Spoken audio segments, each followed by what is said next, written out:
इसी प्रकार वर्तमान में आज भक्ति मार्ग में प्रत्येक मानव की पूरे विश्व में ये स्थिति है जैसा आपको अभी उदाहरण दिया कि हम जैसे पवित्र हिंदू धर्म के श्रद्धालु ब्रह्मा विष्णु महेश से ऊपर कोई शक्ति नहीं मानते, और फिर कोई उनसे पूछता है कि परमात्मा कैसा है, वह कहते निराकार है, उसका कोई आकार थोड़ा ही। फिर भगवान विष्णु, भगवान श्री कृष्ण, भगवान शिव जी की मूर्तियां बनाकर पूज रहे हैं, तो ये क्या है? वो निरुत्तर है, कोई जवाब नहीं। ऐसे ही कबीर पंथियों से पूछा जाए, वो कहेंगे कि परमात्मा कैसा है? परमात्मा निराकार है। जबकि परमेश्वर स्वयं अपनी स्थिति बताते हैं कि वो सतलोक के अंदर है और वहाँ एक सफेद गुम्मट के अंदर विराजमान है प्रभु स्वयं।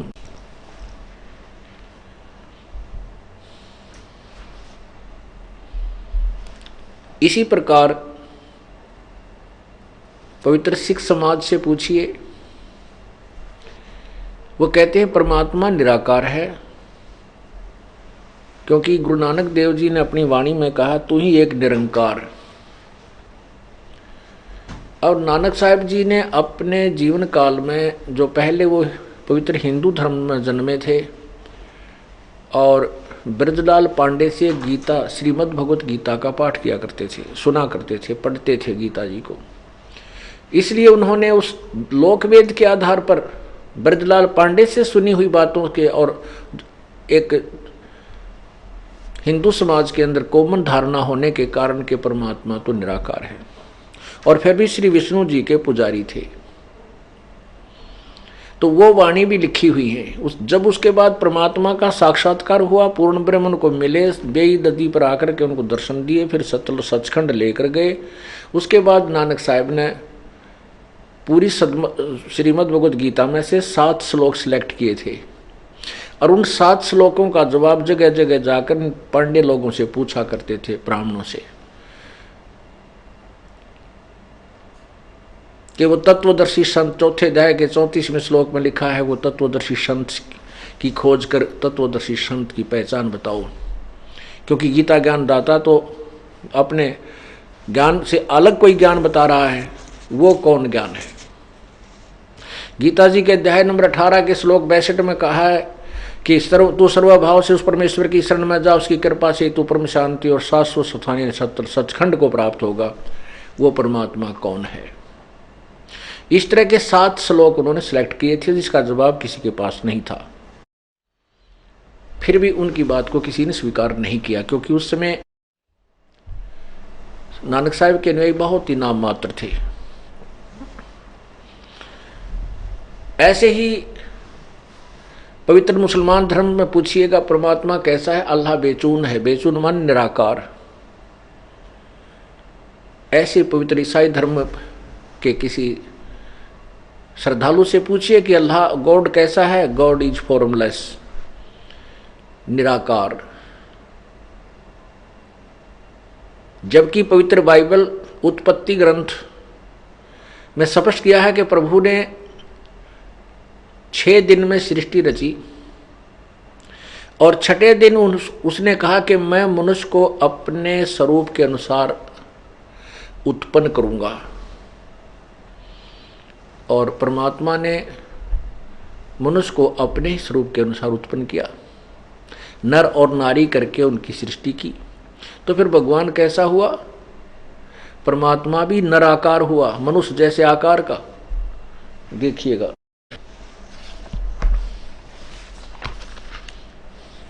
ये देखिएगा पवित्र बाइबल, संपूर्ण जीवन अध्ययन बाइबल, ऊपर नहीं है इसका, यहीं से है सारा कुछ। अब आगे देखिएगा, पवित्र बाइबल, संपूर्ण जीवन अध्ययन बाइबल, ये कहाँ से छपा है? जर्नल एडिटर, ये Donald C Stamps MAMDV, associate editor J Wesley Eads PhD, और नीचे है Life Publishers International Springfield Missouri USA, printed in India.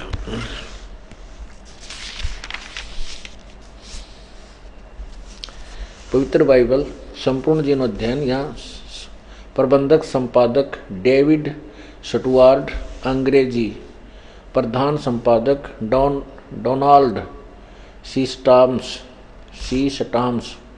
MAMDV, संयुक्त संपादक जे वेस्ले आदम्स PhD, संपादकीय समिति स्टानली M हॉर्टन THD अध्यक्ष, आदि आदि, ये सारा इनका लिस्ट लिया। Full life study Bible, life Publishers international. अच्छा, इसके देखना ये देखिएगा, आरंभ यहाँ से होता है, ये स्टार्ट है।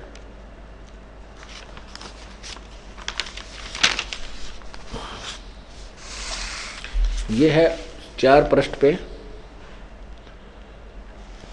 ये जेनेसिस 1, ये पृष्ठ नंबर 4, उत्पत्ति, आरंभ यहाँ से होता है।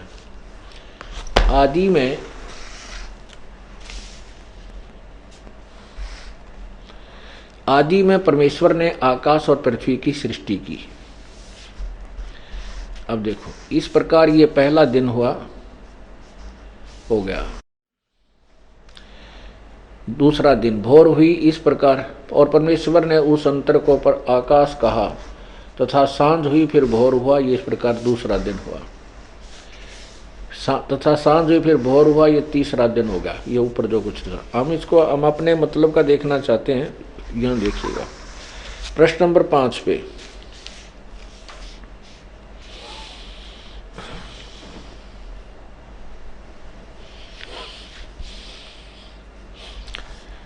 ये 5वां दिन देखें, प्रश्न नंबर 5 पे, जेनेसिस 1 और 2, इसमें लिखा है इस प्रकार ये 5वां दिन हो गया। अब 6ठा दिन यहाँ शुरू होता। फिर परमेश्वर ने कहा, पृथ्वी से जंतु बनाएंगे। आगे देखो यहाँ, फिर परमेश्वर ने कहा कि हम मनुष्य को अपने स्वरूप के अनुसार अपनी समानता में बनाएं, और वे समुद्र की मछलियों और आकाश के पक्षियों और घरेलू पशुओं और सारी पृथ्वी पर और सब रेंगने वालों जंतुओं पर जो पृथ्वी पर रेंगते हैं अधिकार रखें। तब परमेश्वर ने मनुष्य को अपने स्वरूप के अनुसार उत्पन्न किया, अपने स्वरूप के अनुसार परमेश्वर ने उसको उत्पन्न किया। 3 बार लिखा। फिर परमेश्वर ने कहा, हम मनुष्य को अपने स्वरूप के अनुसार समानता में बनाए। यहाँ देखो, तब परमेश्वर ने मनुष्य को अपने स्वरूप के अनुसार उत्पन्न किया, अपने स्वरूप के अनुसार परमेश्वर ने उसको उत्पन्न किया। 3 बार लिखा। नर और नारी करके उसने मनुष्यों की सृष्टि की। अब इससे सिद्ध हुआ कि परमात्मा मनुष्य जैसा है, साकार है, नराकार है।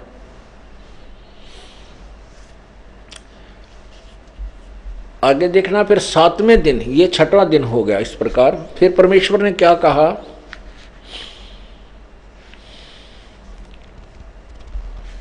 ये 28वां देखना, 27 हमने पढ़ लिया। नर और नारी करके मनुष्य की सृष्टि की, और परमेश्वर ने उनको आशीष दी की, और उनसे कहा कि फूलो और फलो और पृथ्वी पर भर जाओ, उसको अपने वश में कर लो, और समुद्र की मछलियों तथा आकाश के पक्षी और पृथ्वी पर रेंगने वाले सब जंतुओं पर अधिकार रखो। अब देखना, एक बहुत ही गहराई से सोचना है, क्योंकि हम तत्व ज्ञान समझ रहे हैं। अब जिस प्रभु ने सृष्टि रची 6 दिन में और 7वें दिन विश्राम किया, उसने 6 दिन में सृष्टि रच दी और जो आदेश निर्देश देना था वो दे दिया। अब क्या निर्देश दे रहे हैं कि मनुष्य को इतना बुद्धिमान बना दिया कि पृथ्वी के सभी जीव जंतुओं से ये सियाना हो, समझदार हो, उनको कंट्रोल करे, लेकिन खाए नहीं उनको, उनका मांस नहीं खाए। अल्लाह या निपुण परमात्मा का आदेश मांस खाने का नहीं। अब देखना प्रमाण 29 में, ये 28 आपने पढ़ा, 29 में फिर परमेश्वर ने उनसे कहा, मनुष्यों से, और सुनो, जितने बीज वाले छोटे छोटे पेड़ और सारी पृथ्वी के ऊपर हैं, पेड़, छोटे छोटे पेड़ सारी पृथ्वी के ऊपर हैं, और जितने वृक्षों में बीज वाले फल होते हैं वे सब मैंने तुमको दिए हैं, वे तुम्हारे भोजन के लिए हैं। परमात्मा ने कहीं भी मनुष्य को मांस खाने का आदेश नहीं दिया। ये है पूर्ण परमात्मा का संदेश, निर्देश, आदेश। इसके अतिरिक्त यदि किसी बुक में और किसी अन्य नबी या किसी अवतार या किसी गुरु पीर के कहने से आप जी मांस आहार करते हो, परमात्मा का निर्देश, परमात्मा का संविधान तोड़ रहे हो, उसकी आपको सजा मिलेगी। कैसे मिलेगी? कि परमात्मा का, जैसे राजा का, हमारे हिंदुस्तान का संविधान है कि कोई किसी की हत्या करेगा मनुष्य की तो उसको सजाए मौत या 20 साल की सजा होगी। ये नियम है राजा का। और इसको जो तोड़ देता किसी के दूसरे के कहने आदेश से, अधिकारी के आदेश से, तो फिर वो अपराधी है। जैसे एक समय किसी व्यक्ति की मित्रता एक दरोगा से हो गई, SHO तय, और उस व्यक्ति का जो साथी पड़ोसी था, नाइबर था, उसकी कहा सुनी रहती थी, उनकी आपस में नहीं बनती थी। एक दिन उस दरोगा के मित्र ने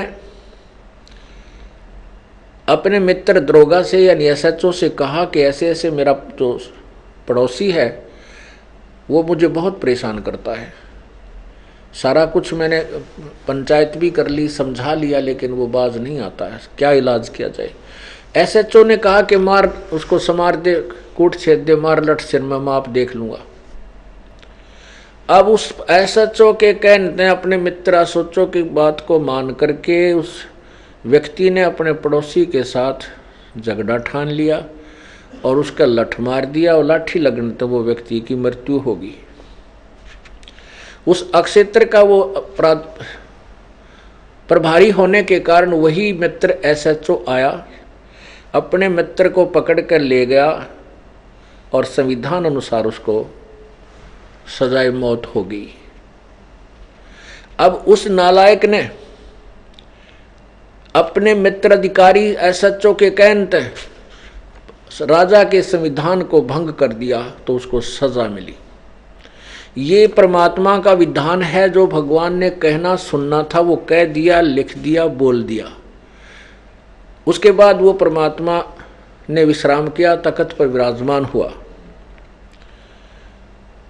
उसके बाद जो यहाँ के जो मालिक हैं, जैसे ब्रह्मा, विष्णु, महेश, ब्रह्म, इन्होंने फिर बागडोर संभाल ली। ब्रह्म ने, इन्होंने फिर आगे जो आदेश दिए हैं, या वो किसी केंद्र प्रवेश करके या वैसे कोई आकाशवाणी करके जो आदेश दिए, ये काल ब्रह्म के आदेश हैं, और आगे चल के वो कहीं किसी बुक में नोट करके उसको लागू किया गया है, तो पूर्ण परमात्मा के विधान को भंग किया है, उनको सजा मिलेगी, वो अब दोषी होंगे। अब देखना, अभी आपने 6वां दिन पढ़ा, अब आपने ये 29 नंबर पढ़ा। इसमें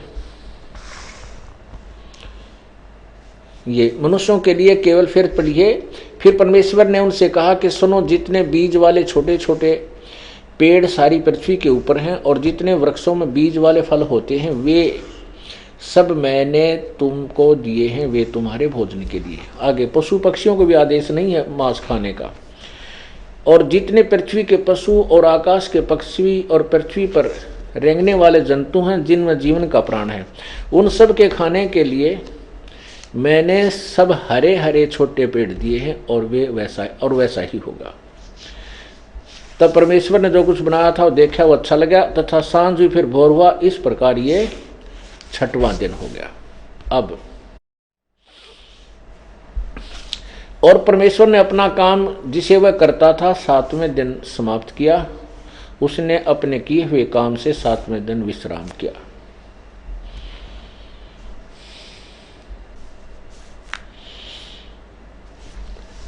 अब ये तो पवित्र बाइबल ने सिद्ध कर दिया कि उस परमात्मा ने 6 दिन में सृष्टि रची और वो तो उसने तो विश्राम किया, चला गया।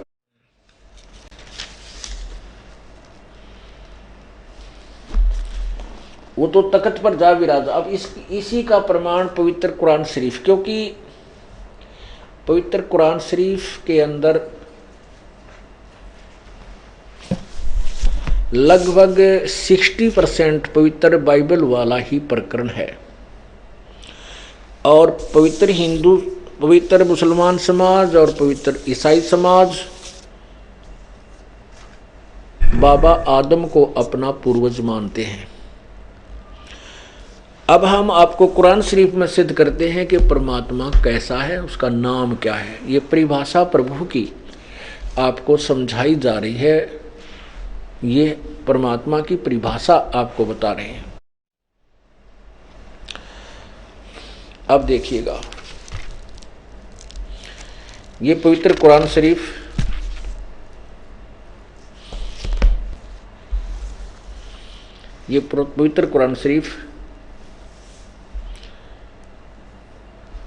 यह वह इल्हामी किताब है जिसमें कोई संदेह की गुंजाइश नहीं। यानी इसमें जो लिखा है मुसलमान भाई सत्य मानते हैं कि इसमें जो लिखा है वो सत्य है, इसमें कोई शंका हमें नहीं है। अब देखना, ये है कुरान शरीफ, ये मुतरजम बराहिस्य यानी सानुवाद टिप्पण शास्त्रीय अरबी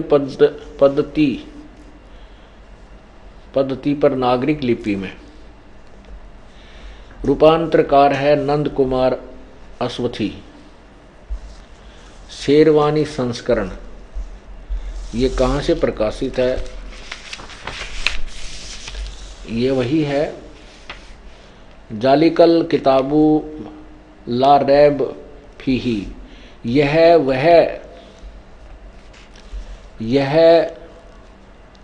वह इल्हामी किताब है जिसमें कोई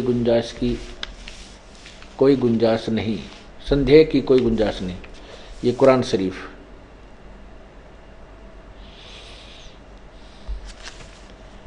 नीचे देखिएगा ये कहाँ से प्रकाशित है। शेरवानी संस्करण, प्रकाशक लखनऊ किताब घर, मौसम बाग, सीतापुर रोड, लखनऊ। इसमें देखना सूरत फुरकानी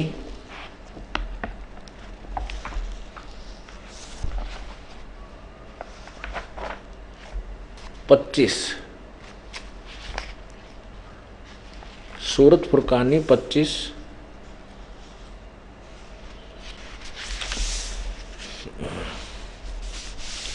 यह है सूरत फुरकानी 25। अब इसकी हम 52 आयत से लेकर 59 तक पढ़ेंगे। ये देखिएगा पृष्ठ 604 पे फुरकानी कुरान शरीफ है, सूरत फुरकानी 25। अब नीचे आ जाइए, ये संस्कृत में लिखा सारा, ये उर्दू में लिखा है, भाषा उर्दू, लिपि उर्दू है, भाषा अरबी है, और इसको हिंदी में भी एज इट इज़ लिखा गया है। ये 52 नंबर आयत है, यहाँ 51 समाप्त होती है। इसका ये अरबी है, फला तुतियल काफरीन व जाहिदुम बिही जिहादन कबीरन। इन्होंने इसका यहाँ हिंदी किया है। ये 51 शब्द है, यहाँ लिखा है, हिंदी किया है इन्होंने ही। तो ए पैगंबर हज़रत मोहम्मद को हज़रत मोहम्मद जी का खुदा बोल रहा है, जिसको हज़रत मोहम्मद जी अपना अल्लाह मानते हैं। ए पैगंबर जिसने कुरान शरीफ का ज्ञान दिया है, एक पैगंबर तुम काफिरों का कहा न मानना। ये 52वीं आयत आपको सुना रहा हूँ सूरत फुरकानी 25 की। ए पैगंबर तू काफिरों का कहा न मानना और इस कुरान की दलीलों से उनका सामना बड़े जोर से करो। इन्होंने कबीर का अर्थ बड़ा कर दिया। ये दास इसका अर्थ करता है कि हज़रत मोहम्मद जी का खुदा जिसने कुरान शरीफ को का ज्ञान दिया है, वो हज़रत मोहम्मद जी से कह रहा है कि हे पैगंबर, मैं तुझे जो संदेश दे रहा हूँ इस कुरान शरीफ में, मेरी बातों पर विश्वास करना। और वो काफिर इस कबीर को भगवान नहीं मानते जो आपको कबीर मिला है, क्योंकि पूर्ण परमात्मा परमेश्वर जिंदा महात्मा के रूप में हज़रत मोहम्मद जी को भी मिले थे। और उन्होंने कहा था मैं खुदा हूँ, और खुद सतलोक सचखंड लेकर गए थे। लेकिन हज़रत मोहम्मद जी उस क्या नाम है जिब्राइल नाम के उस फरिश्ते से इतने डरे हुए थे, उन्होंने कबीर परमेश्वर की बातों को नहीं स्वीकार किया। परमात्मा कहते हम मोहम्मद को वहाँ ले गयो, इच्छा रूपी वहाँ नहीं रहो, उल्ट मोहम्मद मैल पठायो, गुज बीरज एक कलमा लायो। ओए रोजा बंग नमाज दई रे, बिस्मल की नहीं बात कही रे। हजरत मोहम्मद ने वहाँ जो परमात्मा कहते हैं हम वहाँ ले गए अपने पास, लेकिन वहाँ ये रहा नहीं, मेरी बात का स्वीकार नहीं किया, उल्टा हमने महल में यहाँ भेज दिया। फिर ये जबरील देवता जो इसको लेकर गए, तो उसके आधार से उन्होंने रोजा बंग नमाज दई रे, लेकिन बिस्मिल की नहीं बात कही रे। हजरत मोहम्मद जी ने गऊ या बकरा या कोई भी बकरे आदि को बिस्मिल करने मारने के लिए नहीं कहा। तो उसके बारे में क्या बताते हैं, नबी मोहम्मद नमस्कार है राम रसूल कहाया, 1,80,000 को सौगंध जिन नहीं करत चलाया। अरस कुर्स पर अलह तकत है, खालिक बिन नहीं खाली, वो पैगंबर पाक पुरुष थे साहिब के अब्दाली। हजरत मोहम्मद जी ने कभी मांस नहीं खाया और न ही मांस खाने के लिए निर्देश दिया किसी को। 1,80,000 उनके अनुयायी हुए थे, उन्होंने भी कभी, सौगंध है उनकी कि उन्होंने कभी मांस नहीं खाया। उन्होंने कहीं ऐसा कर्द नहीं चलाया जैसे तुम अब अत्याचार करते हो, पशुओं को मारते हो और भगवान के दुआ करते हो। तो यहाँ कह रहे हैं कि पैगंबर तुम उन काफरों की बात मत मानना, क्योंकि वो कबीर को भगवान नहीं मानते। उनका विरोध, उनका संघर्ष बड़े जोर, उनका संघर्ष करना, उनकी संघर्ष का अर्थ यहाँ लड़ाई नहीं करना, उनसे संघर्ष करना, अर्थात उनकी बातों में मत आना। और ये कबीर वो परमात्मा है जिसने 6 दिन में सृष्टि रची, 7वें दिन तख्त पर जा विराजा, और ये वास्तव में अविनाशी है, उसको कोई मार नहीं सकता। आगे देखना है 53, 54, 55, 56, 57, 58, 59, इन सभी को आपको दिखाता हूं। अब हम हिंदी पढ़ेंगे इसकी। अब जैसे यहां आपने 52वां पढ़ा, तो 52वीं आयत पढ़ी है, तो ए पैगंबर तुम काफिरों का कहा न मानना और इस कुरान की दलीलों से उनका सामना बड़े जोर से करो। आगे देखना, अब ये 53 देखो, 53, ये 53 यहाँ। और वही है जिसने, ये वो कबीर नामक अल्लाह पूर्ण परमात्मा वही है जिसने 2 दरियाओं को मिला चलाया, एक का पानी मीठा प्यास बुझाने वाला और एक का खारी कड़वा।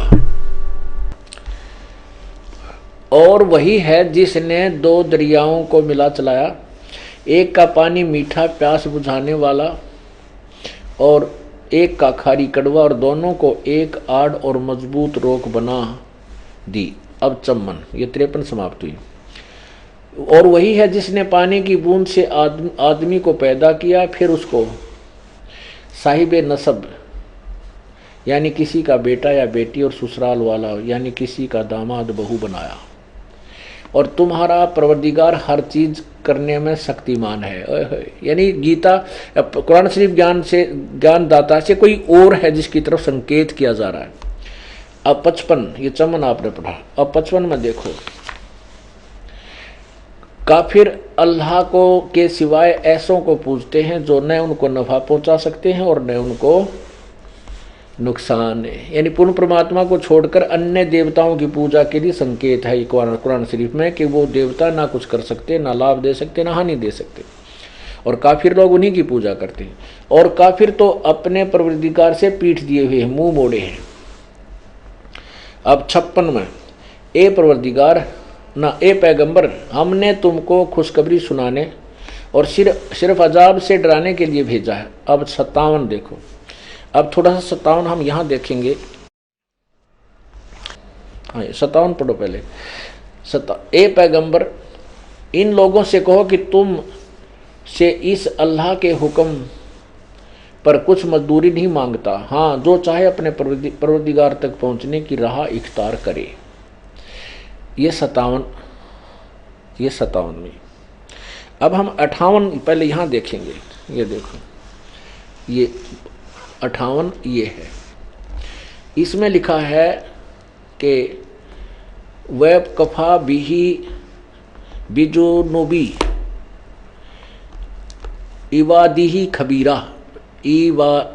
इवादी है, इवादी माने पूजा के योग्य, खबीरा कहो, कबीरा कहो, ये वही कबीरन खबीरन कहो, ये कबीर ही शब्द है। ये बोलने में थोड़ा सा लिखने में अंतर हो जाता है।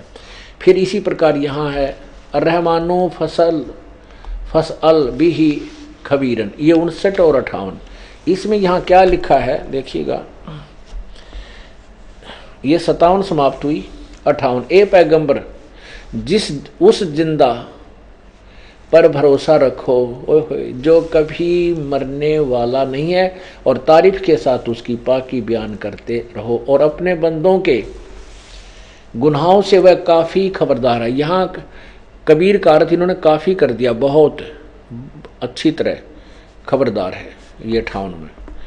अब इसका क्या अर्थ है कि ए पैगंबर, उस जिंदा महात्मा, जिंदा पर भरोसा रखो, ओह वो कभी मरने वाला नहीं है, और उसी की तारीफ के साथ उसकी पाकी यानी उसकी पवित्रता का बयान करते रहो, उसकी महिमा का गुणगान करते रहो। वो अपने बंदों के गुनाहों से काफ़ी खबरदार है।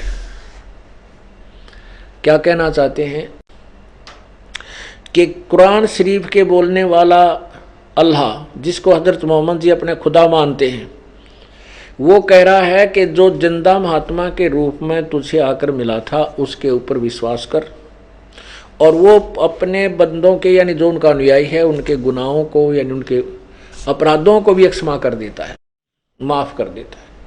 वो कभी मरने वाला नहीं, अर्थात वो वास्तव में अविनाशी है।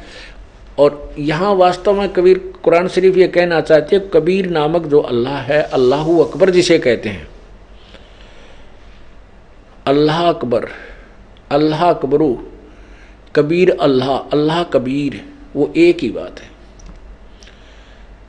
वो उसका अर्थ अल्लाह कबीर का अर्थ बड़ा भगवान कह देते हैं नहीं, अर्थ तो किसी भी वस्तु अक्षर का यानी किसी नाम का कर लीजिए, अवश्य उसका शब्द का अर्थ होगा। निरर्थक शब्दों के ना नाम होते हैं और ना ही उनका कहीं प्रयोग हुआ करता है किसी भी भाषा में। तो इस प्रकार ये लिखा है कि वो अल्लाह कबीर है, वो अल्लाहु अकबर है, वो अल्लाह कबीर है। अब उसी गीता कुरान शरीफ के ज्ञान देने वाला कह रहा कि उसी की महिमा गा तू।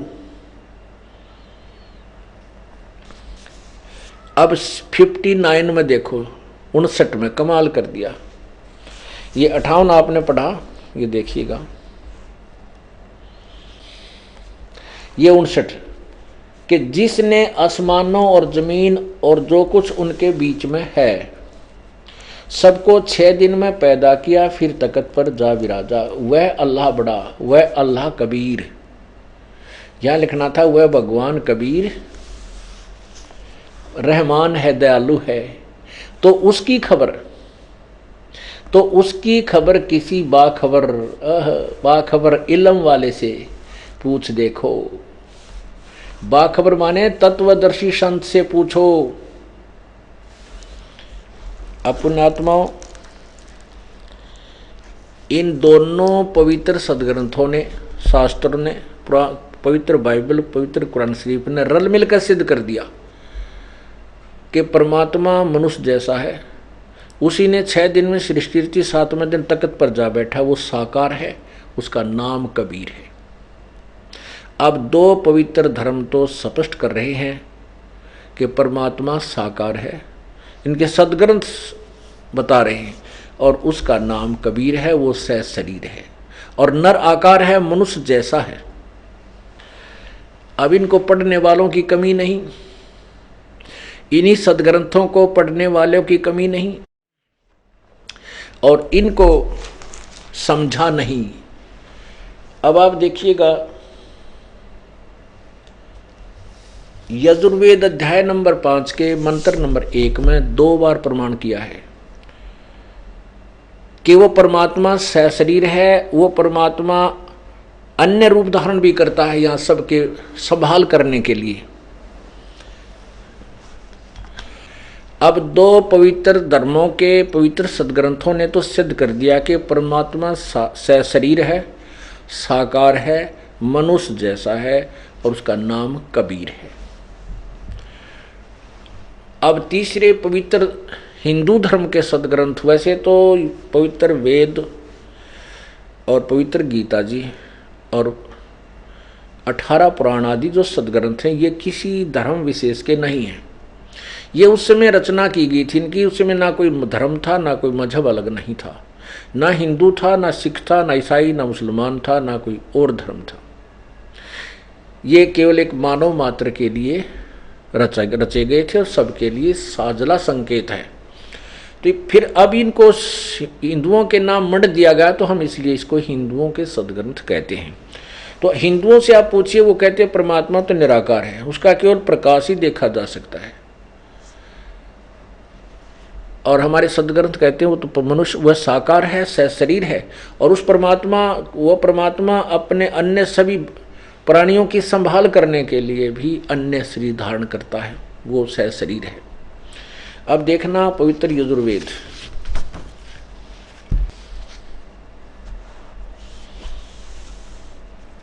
अनुवाद करता है महर्षि दयानंद सरस्वती।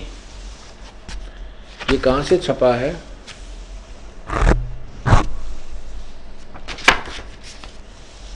प्रकाशक हैं सार्वदेशी कार्य प्रतिनिधि सभा 2/5 महर्षि दयानंद भवन, रामलीला मैदान, नई दिल्ली। यजुर्वेद आर्य भाषा भाष्य संपूर्ण 40 अध्याय महर्षि दयानंद सरस्वती कृत। अनुवाद किया महर्षि दयानंद ने।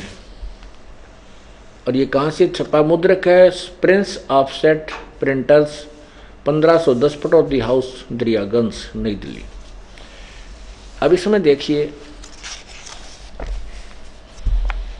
5वें अध्याय का प्रथम ही मंत्र,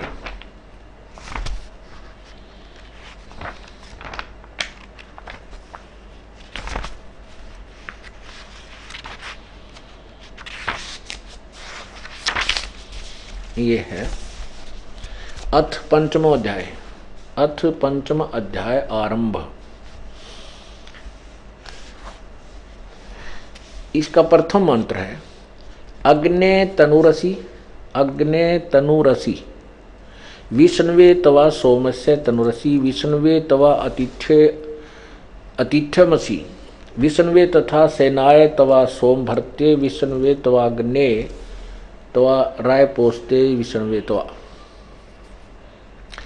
अब देखो अग्ने तनुरसी, विष्णवे तवा सोमस्य तनुरसी। स्वामी जी ने इसका अर्थ क्या किया है इसको बाद में बताएंगे। तनु माने शरीर है, अग्नि माने बिजली प्रसिद्ध रूप लिख दिया। अब यहां देखते हैं स्वामी जी ने इसी यजुर्वेद के प्रथम अध्याय में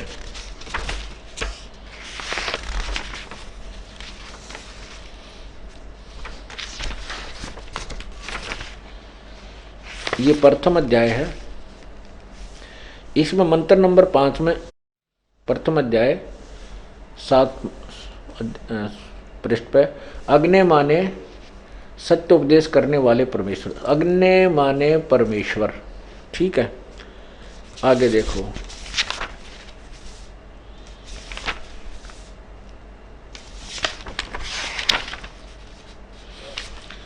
इस 11वें श्लोक में, ये 11वें मंत्र में, प्रथम अध्याय का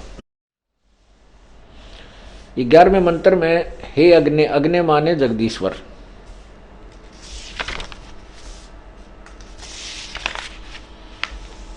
अब ये 13वें मंत्र में, 13वें में, प्रथम अध्याय का 13वां मंत्र, यह अनुवाद है। अग्नेय, अग्नेय माने परमेश्वर की प्राप्ति के लिए। अब यहां देखिएगा, यह है प्रथम अध्याय का 15वां श्लोक। इसमें अग्ने तनुरसी लिखा है। स्वामी जी ने इसका कहीं अर्थ नहीं किया। ये जो हाईलाइट कर रखे हैं, इनके अर्थ स्वामी जी ने करना ही छोड़ दिया। सब जनों के सहित जिस हवि अर्थात पदार्थ के संस्कार के लिए वृद्धग्राहा बड़े बड़े पत्थर हैं और काष्ठ के मुसल आदि पदार्थ विद्वान व दिव्य गुणों के लिए उस यज्ञ को श्रेष्ठ गुणों के प्रकाश और श्रेष्ठ विद्वान का विविध भोगों की प्राप्ति के लिए ग्रहण करता हूँ। अब स्वामी जी ने क्या अनुवाद कर दिया? वो अग्नि तनुरसी तो छोड़ दिया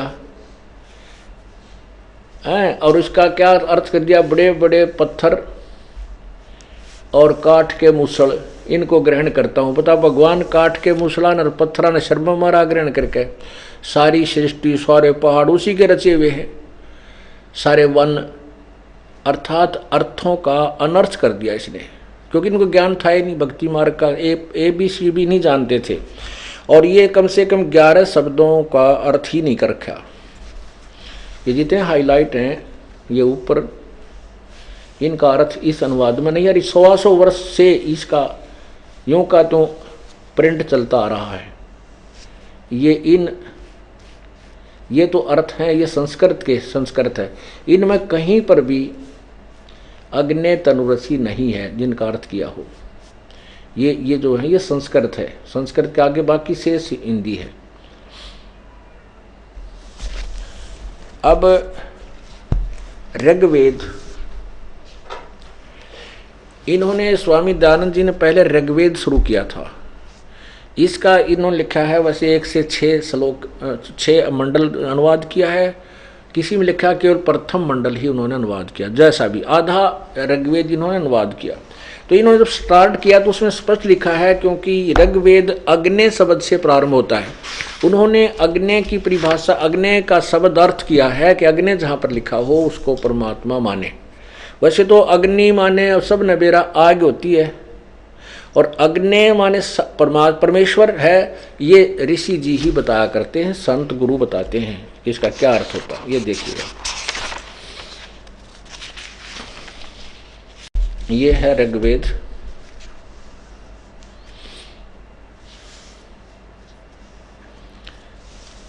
प्रथम मंडल महर्षि दयानंद सरस्वती। और ये कहाँ से छपा है? प्रकाशक हैं सार्वदेशिक आर्य प्रतिनिधि सभा 3/5 महर्षि दयानंद भवन, रामलीला मैदान, नई दिल्ली से। प्रथम ऋग्वेद मंडल, ऋग्वेद प्रथम मंडल हिंदी भाषा है। ये प्रिंस ऑफसेट प्रिंटर्स यहाँ से छपा है। अच्छा, इसमें जहाँ से स्टार्ट होता है वहाँ देखिए, ये है ऋग्वेद भाषा भाष्य प्रथम मंडल प्रथम सूक्त। अग्नि मिले, अग्नि शब्द से प्रारंभ है। तो इसमें स्वामी जी ने यहां कहा है कि यहां अग्नि शब्द के 2 अर्थ करने प्रमाण हैं कि इस ऋग्वेद के मंत्र से यह जाना जाता है कि एक सद ब्रह्म के इंद्र आदि अनेक नाम हैं। इस यजुर्वेद के मंत्र से भी अग्नि आदि नामों का सच्चिदानंद लक्षण वाले ब्रह्म को जानना चाहिए। ये तो तदेवाग्नि। इस यजुर्वेद में भी अग्नि शब्द से लक्षण से ब्रह्म को जानना चाहिए। अग्नि माने परमात्मा। इत्यादि सतपथ ब्राह्मणों के से अग्नि शब्द ब्रह्म और आत्मा इन दोनों का अर्थवाची है, परमात्मा और आत्मा। स्वामी जी बता रहे अग्नि शब्द से प्रजा शब्द करके भौतिक और प्रजापति शब्द से ईश्वर का ग्रहण होता है। इस प्रकार सत्याचरण के नियमों का जो सत्य यथावत पालन करना है सो ही व्रत कहता, और इस व्रत का पति परमेश्वर है।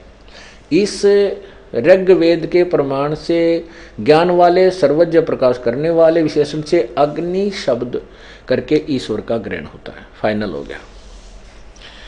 और इसी के साथ साथ स्वामी जी ने इसी में ये ऋग्वेद प्रथम मंडल चल रहा है, इसमें देखना इसके आगे और लिखा इसी के जैसे ये यहाँ से हम पढ़ रहे थे दूसरे पृष्ठ पर यहाँ लिखा है इस कारण अग्नि शब्द से ईश्वर, अग्नि शब्द से ईश्वर शब्द। अच्छा, अब ये दूसरा श्लोक, दूसरा मंत्र, इसमें अग्नि माने वह परमेश्वर स्वयं अर्थ कर रहे हैं अनुवाद करते समय। अब ये देखिएगा तीसरा मंत्र, इसमें भी अग्नि ना अच्छी प्रकार ईश्वर, अग्नि माने ईश्वर की, हे अग्नि माने हे परमेश्वर। ये चौथे में 2 1 2 3 और चौथे में लगातार अग्नि माने परमेश्वर।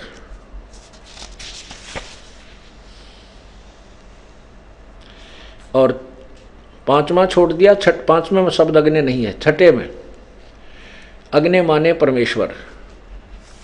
अब सातवें में अग्नि माने सब प्रकार से उपासना करने को परमेश्वर, अग्नि माने परमेश्वर। और आठवें में अग्नि शब्द नहीं है, नौवें में है अग्नि माने ज्ञान स्वरूप परमेश्वर।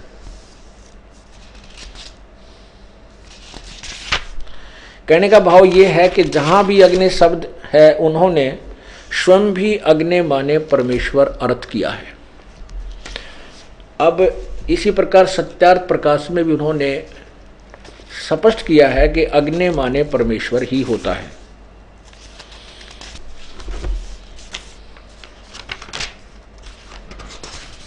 और जहां अग्नि माने परमेश्वर करना चाहिए था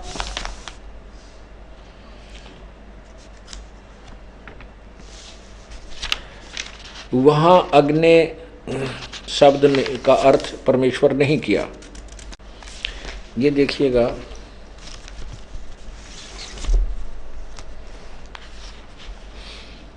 सत्यार्थ प्रकाश महर्षि दानव सरस्वती, और ये कहाँ से छपा है? यह है अथ सत्यार्थ प्रकाश वेदादि विधि सदशास्त्र प्रमाण समन्त श्रीमत् परमहंस परिव्राजकार्य आचार्य महर्षि दानव सरस्वती स्वामी विरच। कितनी आगे पीछे कितनी लंबी चौड़ी इनके फीतला रखी है। और कहाँ से छपा है? प्रकाशक। ये तो इन्होंने लिखा है कि ये जो सत्यार्थ प्रकाश है वेद आदि सभी सदशास्त्रों को प्रमाण रख करके उसके आधार से इसकी रचना महर्षि दानव सरस्वती ने की है। वैदिक यतिमंडल दानद मठ दीनानगर पंजाब से छपी। कहाँ से है? ये रोहतक से, दानद मठ रोहतक से छपी है। प्रकाशक हैं वैदिक यतिमंडल दानद मठ दीनानगर पंजाब। स्वामी ओमानंद सरस्वती के सहयोग से प्रचारार्थ लागत से भी कम मूल्य 25 रुपये। मुद्रक हैं आचार्य प्रिंटिंग प्रेस दानंद मठ गोहाना मार्ग रोहतक। अब देखिएगा इस पे प्रथम ही समोल्लास में अथ सत्यार्थ प्रकाश है। इन्होंने कहा है कि जैसे आकार से विराट अग्नि और विश्व आदि ये अर्थ होते हैं, यहाँ देखना। और सब स्वरूप दूसरे दो प्रश्न नंबर 15 पे है। सब स्वरूप होने से सब स्वरूप और सब प्रकाश होने से अग्नि अब 16 पर देखना। सौ प्रकाश होने से अग्नि, यहाँ लिखा है कि निरंतर व्यापक होने से परमेश्वर का नाम ब्रह्म है। इसमें तो अग्नि नाम भी परमात्मा का है। यहाँ देखना फिर ओम, ये प्रश्न नंबर 16 पर, ओम और अग्नि आदि नामों से मुख्य अर्थ परमेश्वर का ग्रहण होता है। ओम और अग्नि आदि नामों से मुख्य अर्थ परमेश्वर का ही होता है। स्पष्ट हो गया, परमेश्वर का ही ग्रहण होता है। आगे देखो, ये प्रश्न नंबर 17 पर, अग, अगि, इण धातु है, इनसे अग्नि शब्द सिद्ध होता है। जो ज्ञान स्वरूप सर्वज्ञ जानने योग प्राप्ति होने और करने योग, पूजा करने योग है, इससे परमेश्वर का नाम अग्नि है। अच्छा, अब देखिएगा कमाल इनका।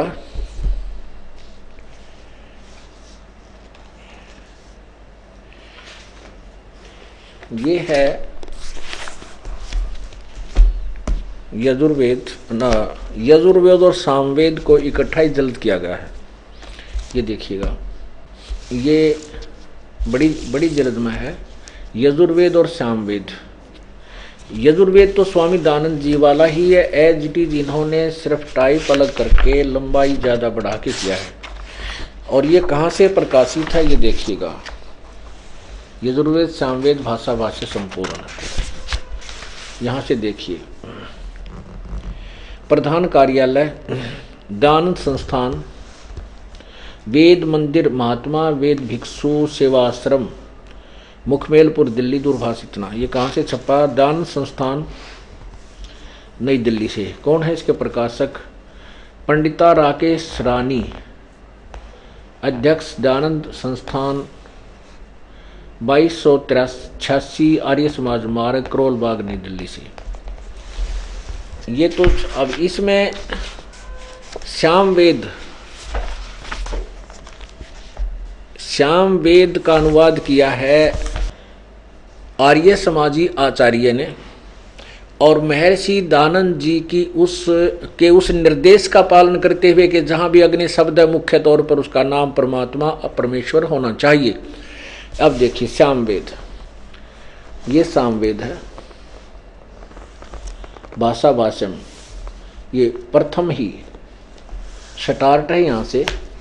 इसके प्रथम मंत्र में, ये प्रथम मंत्र है, अग्नि माने हे ईश्वर, अग्नि माने हे परमेश्वर, अग्नि माने ईश्वर को, अग्नि माने परमेश्वर, अग्नि माने हे ईश्वर, अग्नि माने हे परमेश्वर। आगे देखो, अग्नि माने हे ईश्वर, अग्नि माने हे ईश्वर, अग्नि माने हे परमेश्वर, अग्नि माने हे परमेश्वर, अग्नि माने हे परमेश्वर।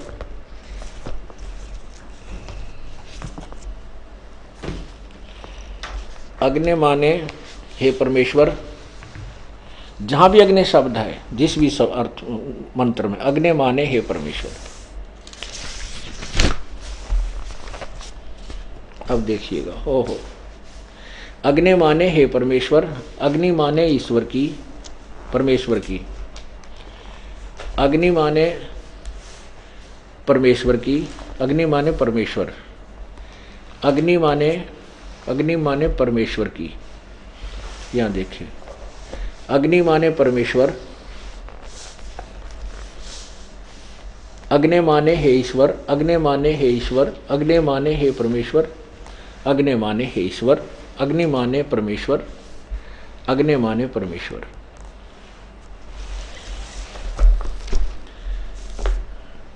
पुण्यात्मा, अब हम इस ऋग्वेद यजुर्वेद मंडल नंबर, यजुर्वेद अध्याय नंबर 5 के मंत्र नंबर 1 को अब अनुवाद करेंगे। बहुत ही आसानी से हो जाएगा, नथिंग, इसमें कोई खास डिफिकल्टी नहीं आएगी, क्योंकि शब्दों के अर्थ इन्होंने कर ही रखे हैं। हमने तो अग्नि के आगे परमेश्वर रखना है, ये देखो, यजुर्वेद महर्षि दानव सरस्वती द्वारा, वही जो आपको अभी दिखाया था पहले। और ये कहाँ से प्रकाशित है? प्रकाशक हैं सार्वदेशी कार्य प्रतिनिधि सभा 2/5 महर्षि दानव भवन, रामलीला मैदान, नई दिल्ली से। महर्षि दानव सरस्वती कृत, मुद्रक है Prince offset printers, Pataudi house, Daryaganj, नई दिल्ली से। ये देखिएगा। अथ पंचम अध्याय आरंभ। अग्ने तनुरसी विष्णुवे तवा सोमस्य तनुरसी। हम सिर्फ इतने का अर्थ करके ही अपना काम निकाल लेंगे। वैसे तो हमने अनुवाद इसका पूरा किया है, इस श्लोक का, मंत्र का। अब यहाँ देखिए इन्होंने क्या अनुवाद किया स्वामी जी ने। हे मनुष्यो, तुम लोग जैसे मैं जो हवि अग्नि, बीज, अग्नि का अर्थ किया बिजली प्रसिद्ध रूप, अग्नि के तनु माने शरीर के समान असी माने है। अब यहां हम लिख देते हैं अग्नि माने परमेश्वर, तनु माने शरीर, असी माने है। शरीर माने उन्होंने लिखा है, तनु माने शरीर ये खुद लिख रहे हैं। अग्नि माने परमेश्वर सैकड़ों जगह पर इन्होंने खुद लिखा है, अग्नि माने परमेश्वर। परमेश्वर शरीर है, परमात्मा का शरीर है। फिर यहाँ विष्णुवे तवा सोमस्य तनुरसी। तवा माने उस, सोमस्य सब, विष्णुवे माने सबकी संभाल करने के लिए, तवा माने उस, सोमस्य माने अमर पुरुष यानी सतपुरुष का, अविनाशी भगवान का, तनु माने शरीर, असी माने है। 2 बार प्रसिद्ध हो गया कि परमात्मा शरीर है। अब पुण्यात्माओं,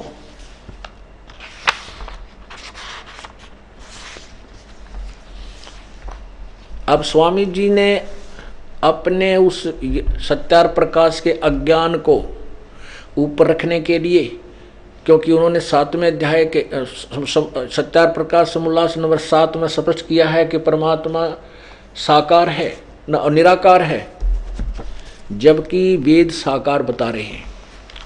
ये देखिएगा, ये वही सत्यार प्रकाश है। और इसके 7वें समोल्लास में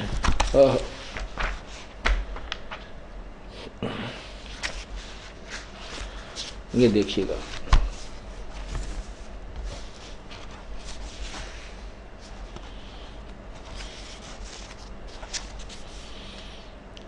एक 154 पे कहते हैं परमात्मा निराकार है, 7वां समोल्लास। और यहां प्रश्न नंबर 154 पे लिख रहे हैं, प्रश्न किया किसी ने कि ईश्वर साकार है व निराकार? उत्तर निराकार। और क्योंकि कहते हैं सच्चाई छुपाई नहीं जा सकती। कबीर जी कहते हैं, कबीर परमेश्वर जी कहते हैं कि चोर चुराई तूंबड़ी, गड्ढे पानी में, वो गड्ढे व ऊपर आवे न सच्चाई छनी ना। अब किसी चोर ने तुम्बा चुरा लिया और उसने पानी में गड्ढे, पानी के अंदर छुपावे दबावे, वो दाब के थोड़ी बहुत मिट्टी माटी डाल के ऊपर ना आवे, इतने पीछे साथ ही साथ वो ऊपर आ ले। कहते चोर चुराई तूंबड़ी, वो गड्ढे पानी में, वो गड्ढे व ऊपर आवे न सच्चाई छनी ना। अब स्वामी जी ने अपनी अज्ञान को थोपने की चेष्टा की कि परमात्मा निराकार, लेकिन उसको छुपा नहीं सका क्योंकि वेदों में साकार लिखा है।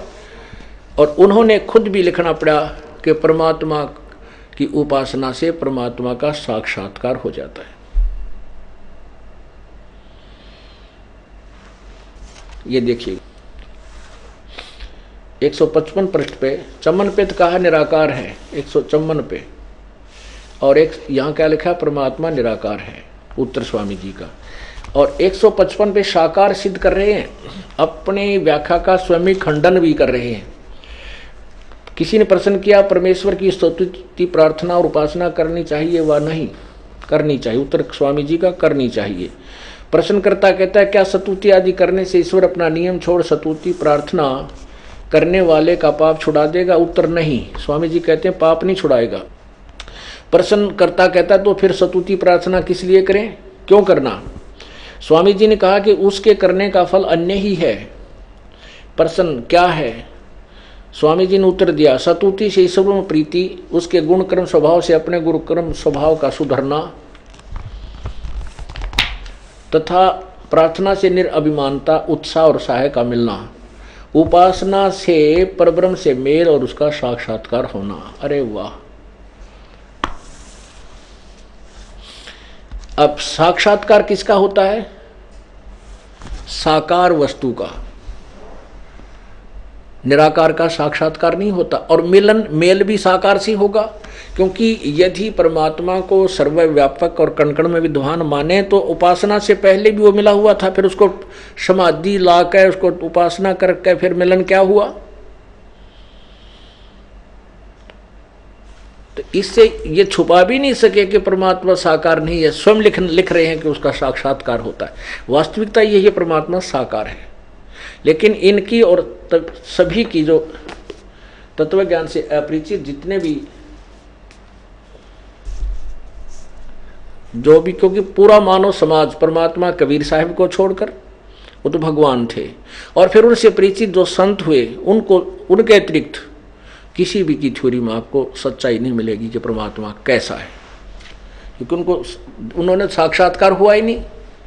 इसलिए उन्होंने लिख दिया कि परमात्मा का केवल प्रकाश देखा जा सकता है, वो निराकार है। नहीं, परमात्मा साकार है, सशरीर है, मनुष्य जैसा है, उसका नाम कबीर है।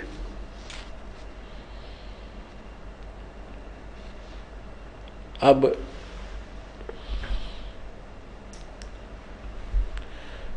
पवित्र यजुर्वेद ने स्पष्ट कर दिया कि परमात्मा सशरीर है, और वो परमात्मा सबकी संभाल करने के लिए यहाँ अतिथि रूप में आता है। 5वें अध्याय के प्रथम मंत्र में ही स्पष्ट किया है। और उसका उस सबके संभालने के लिए भी उस अमर पुरुष का शरीर है। परमात्मा कबीर साहब के बारे में गरीबदास जी कहते हैं, तेज पूंज अन्न दे धर के इस विध हमको भेंट ही। इस प्रकार हमें वो परमात्मा मिलते हैं, अन्य तेज पुंज के, हल्का तेज पुंज का एक और शरीर बना करके परमात्मा यहाँ तर वहाँ भी सशरीर है। अरस क्रुस पर श्वेत गुमट है जहाँ सतगुरु का डेरा। इसी प्रकार पवित्र कुरान शरीफ कह रही है कि परमात्मा ने 6 दिन में सृष्टि रची और 7वें दिन तख्त पर जा बैठा।